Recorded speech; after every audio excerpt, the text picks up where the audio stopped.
Roma 6 ayat 1-14. Mati dan bangkit dengan Kristus.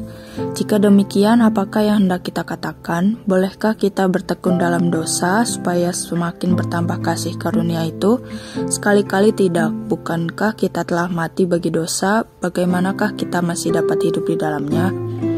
Atau tidak tahukah kamu bahwa kita semua yang telah dibaptis dalam Kristus telah dibaptis dalam kematiannya?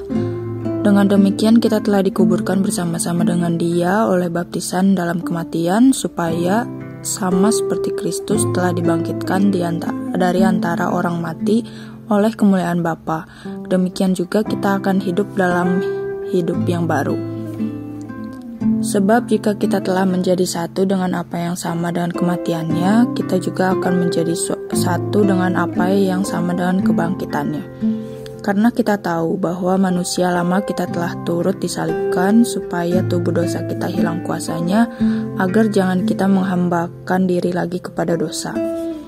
Sebab siapa yang telah mati, ia telah bebas dari dosa. Jadi jika kita telah mati dengan Kristus, kita percaya bahwa kita akan hidup juga dengan Dia. Karena kita tahu bahwa Kristus sesudah Ia bangkit dari antara orang mati, tidak mati lagi, maut tidak berkuasa lagi atas Dia. Sebab kematiannya adalah kematian terhadap dosa satu kali dan untuk selama-lamanya, dan kehidupannya adalah kehidupan bagi Allah. Demikianlah hendaknya kamu memandangnya, bahwa kamu telah mati bagi dosa, tetapi kamu hidup bagi Allah dalam Kristus Yesus.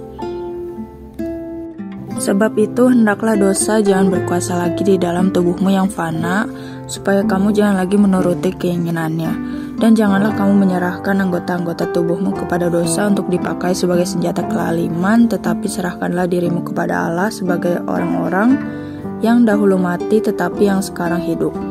Dan serahkanlah anggota-anggota tubuhmu kepada Allah untuk menjadi senjata-senjata kebenaran.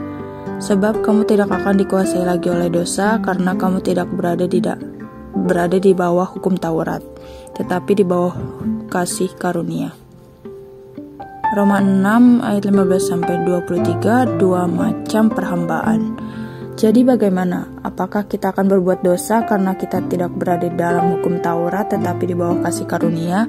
Sekali-kali tidak. Apakah kamu tidak tahu bahwa apabila kamu menyerahkan dirimu kepada seseorang sebagai hamba untuk mentaatinya, kamu adalah hamba orang itu yang harus kamu taati, baik dalam dosa yang memimpin kamu kepada kematian maupun dalam ketaatan yang memimpin kamu kepada kebenaran.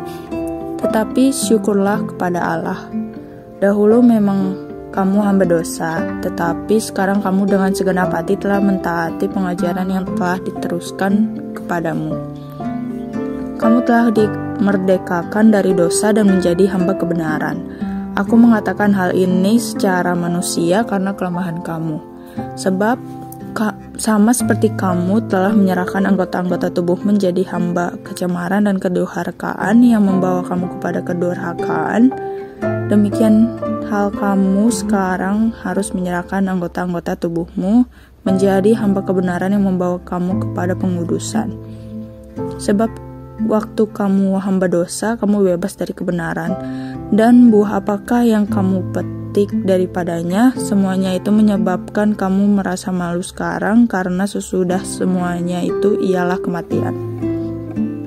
Tetapi sekarang setelah kamu dimerdekakan dari dosa dan setelah kamu menjadi hamba Allah, kamu beroleh buah yang membawa kamu kepada pengudusan, dan sebagai kesudahannya ialah hidup yang kekal.